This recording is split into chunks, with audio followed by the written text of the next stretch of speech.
Nu ko, sveiki, paskatīsimies vidrīžu cross-country pirmo apli no manis, no hobija braucēja, kā tas izskatījās. Tūlīt tātad klusējs starts. Gaidam šāvienu. Aiziet. Iekurgulējās ar pirmo, lēnām prātīgi sākam. Visi barā. Pirmais līkums. O, jau kaut kāds kritiens jau. Aiziet, dažas sportistus izdarat atzīt. Pa kalnu lejā. Jā, atkal tāds negatīvs līkumiņš. Atpakaļ augšā.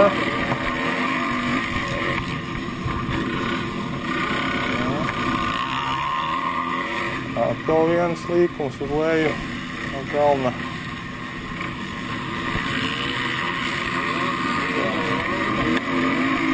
Augšā kalnā.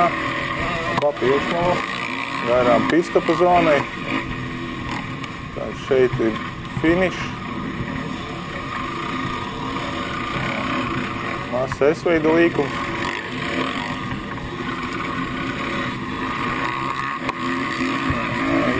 Taisnais gabaliņš no kalna lejā. Kā redzams, viss ir diezgan sauss, nav ne dubļa nekā, kā iepriekšējos gadus ir bijis. Tā vēl viens tāds pļavas sektors. Kaut kāda jau saķeršanās kritiens. Kādam citam tāds taisnais gabals. Paskatāmies uz braucēju kreisai pusē, tūlīt būs tāds neliels acitiens pa akmeni. Labi, ka čalis savācās gandrīz. Ir viss kārtībā, liekam pašam tomēr. Tā līkums.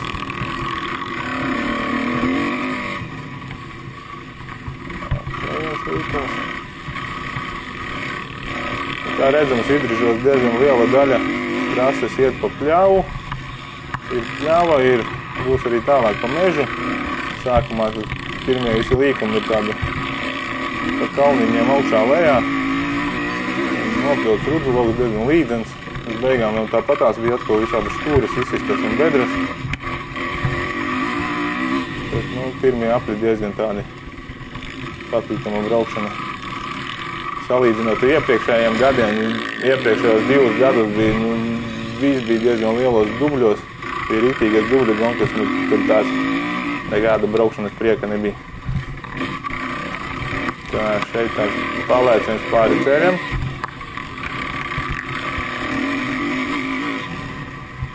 Kaut kādi līkumi daži.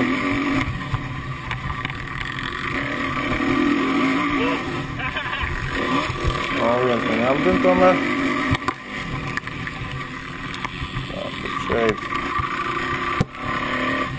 nedaudz lejā, S-veidīgais. Tā, negatīvs līkums atpakaļ augšā kalniņā. Šeit diezgan garš taisnais gabals. Varēja normāli tik no spēka, kuram ir, var iedot gāzē, atvilkt. Atkal šeit par ilgvolku. Tā, skatāmies. Ar bija gandrīz visas 2 stundas diezgan līdzens. Nebija diezko bedreņš šajā trases daļā. Tā, pa kalnu lejā. Kopumā šogad trase diezgan sausa. Sausa bez tādām slidenājām, dubļainajām vietām.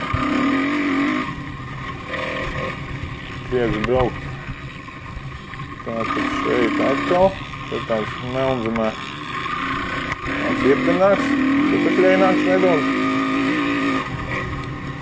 Pāris līkumi. No kokiem.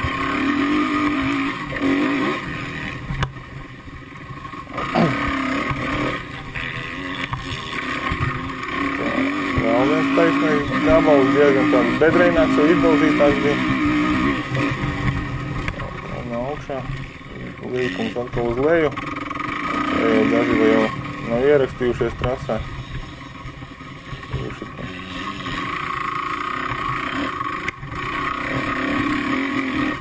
Atkal augšā.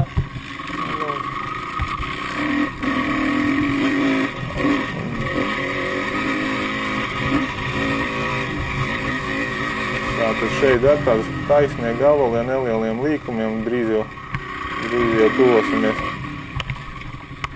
Tā ir trasi daļai, kas jau būs pa mežu, kur būs nerūk savādāk. Pārsvarā tev uz pļavas ir zāle, tās, kur izbraukuši škūras, tur jau saķera diezgan labi ir. Jā, neliels esveidīgais, tādas bedres. Tā. Tagad jau tā kā iebraucam jau meža sektorā. Tāds kāds segums, drusku bedraināks. Tāda esveida līkumiņa uztaisīta kā ātruma slāpētāji. Nu, te varbūt kāds akmens kaut kur izlīda ārā, kaut kādas bedres, drusku lielākas špūras bija. Varbūt nedaudz dubļaināks, bet organizatori trasi labi bija sagatavojuši. Diezgan nolīdzināta. Patīkama braukšana, var teikt, visai 2 stundas. Interesanti varēja pabraukt. Vēl viens esveidīgais līkums. Tā, taisnais gabaliņš. Taisnais gabals un griežam iekšā mežā. Meža lielākā daļa arī bija, var teikt, tāda izstumta, tā kā stiga. Tā kā ceļš, tā kā stiga, visu nolīdzināt, nebija tīri jābrauc starp kokiem un celmiem. Tur nedaudz uz priekšu būs tāds sektors. Nu, šeit drusku škūraināks bija, dubļaināks. Tad kādas bija tikai dažas vietas pa visu trasi. Tā vēl pāris līkumi. Kā redzam, bīstamās vietas atzīmētas celmi un kaut kādi koki. Tā kā viss diezgan patīkami. Tāds taisnais gabals. Atkal pāris līkumi. Te kaut kur var būt kaut kādas saknes līda ārā līkumos. Tur bija dažreiz tā uzmanīgāk jāskatās. Un vēl tā uzmanīgāk bija ar to, ka saule kaut kur spīd acīs, pēc tam jāiebrauc tā kā ēnā ir, tad nevar uzreiz tā piešauties, nevar redzēt, kurā vietā škūra ir. Tā uzmanīgāk bija jābrauc. Tā, šeit tāds taisnais gabals.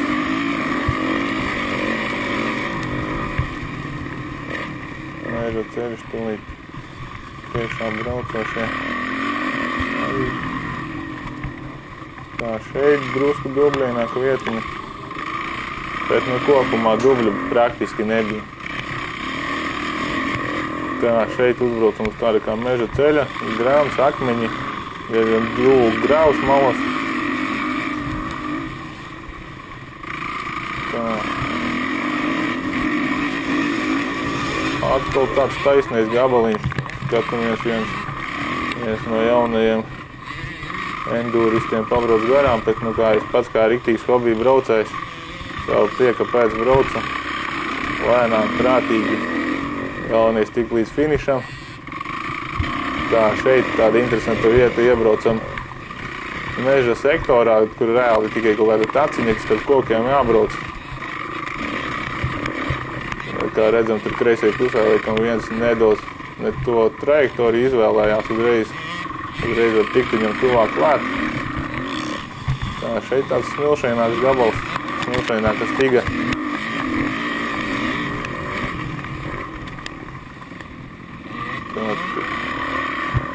Tā, pāris līkumi ar to. Un tagad tā varētu uzmanīgāk pasīties uz par 433. jauno braucēju. Tūlīt būs neliela kļūda, abā atsitiens pret celmu un uzmeta Džeks kūleni. Beigās laikam tomēr izrādās, ka viņam lausta kāja, lai veseļojās. Jo, kā redzams, it kā liekas, ka tur nekā traka nav, bet bija vietas, kur bija jāuzmanās, ka kaut kādi akmeņi vai kaut kādi celumi kaut kur trases malā vai kur ir. Tās šeit dzenamies kaut kādiem valsts sportistiem pakaļ. Un kā varēja redzēt, ka no saules iebrauc ēnā, tad pirmai brīdī tur īsti nevar saprast, kura škūra ir, kas tur atrodās.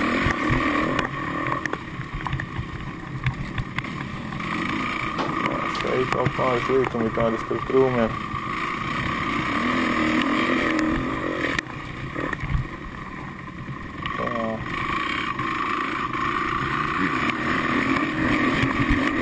kādas no iepriekšējiem gadiem, kaut kādas vecās bedres kočkas,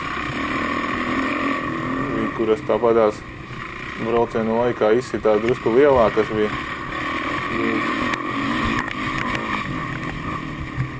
Tā. Braucamais, laikam enduro klases braucēji. Mēģinās kaut ko te, mēģināsim apdzīt viņu. Šeit ir divu daļās, tā kā koku pa vidu trasē, te izvēlējos citu trajektoriju nekā viņš. Un izdevās apdzīt viņu. Tā šeit ir kaut kāda tīruma mama ar tās līdzenējas gabals. Taisnais.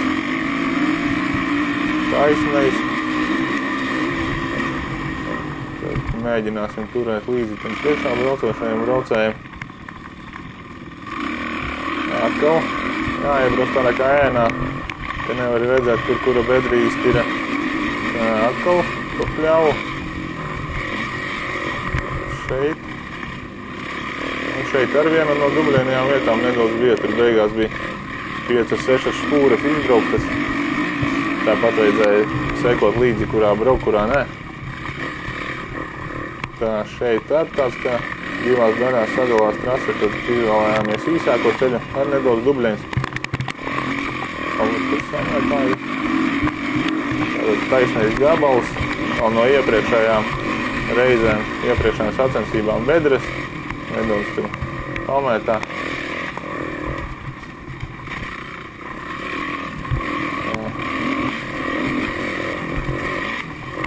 Kopumā trase Vidrīžos diezgan interesanti uztaisīta. Varbūt tādu nebija briesmīgi grūto vietu, bet, ja būtu salījis lietu, būtu uznācis lietus, tad būtu diezgan dubļaini un tā zāle, tad uzreiz slidens, tas segums ir, tad jābrauc. Drusku savādāk ir, bet šogad diezgan interesanti. Sauss, nolīdzināts, patīkama braukšana visas 2 stundas. Tā kā es braucu tikai priekš sevis, īpaši tur nestresoju par rezultātu vai ko, galvenais sasniegt finišu, varbūt, kur ja izdodas tur pacīnīties ar kādu citu vēl sportistu, tā kā ap priekšā braucošo. Redzams, te atkal tādā kā nogāzītē būs līkumi augšā lejā.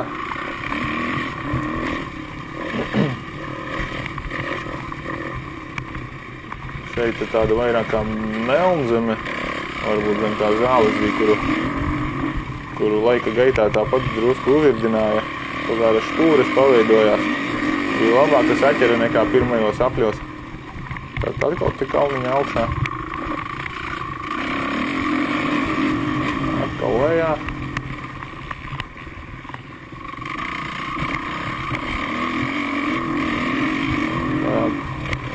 Tomēr priekšā braucošais sportists nedaudz uztaisīja atrāvienu, laikam jūta, ka viņam kāds sastē ir. Tā arī man viņu īsti neizdevās panākt braucienu laikā. Jo varbūt kaut kā braucu pāris vietās pārāk piesardzīgi. Saskatījos tos pirmos kritienus, kur priekšā braucošie piedzīvoja. Īsti negribējās tādus pašus piedzīvojumus atkārtot. Tā kā jebkurā gadījumā finišs tika sasniegts. Šeit tādas bedrīnāks taisnais gabaliņš. Atkal pret kalnu.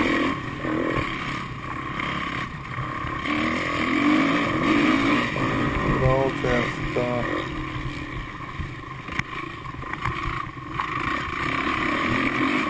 Trases garums kopā bija aptuveni, laikam, kaut arī 10 km. Tas tāds normāls cross country aplis.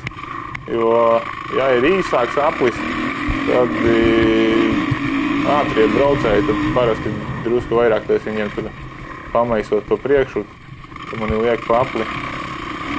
Bet šoreiz tā 10 km visi tā savās iespēju robežās, kā nu kurš brauc tā izrietojas, cīnās ar saviem ātruma ziņā līdzīgiem konkurentiem. Šeit negatīvais līkums, tātad pret kalnu. Atkal kalnā augšā. Tādas tilpas bija sataisītas. Un te jau ieejam tātad pirmajos līkumos. Un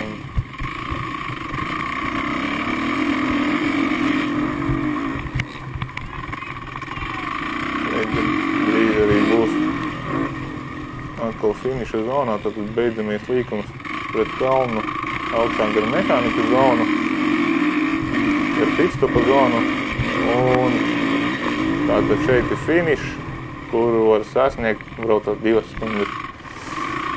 Tāds bija aplis šogad Vidrīžu cross-country sacensībās. Tā kā jau parādīsim no kādām citām sacensībām vēl kādu video. Pagaidām tas arī viss.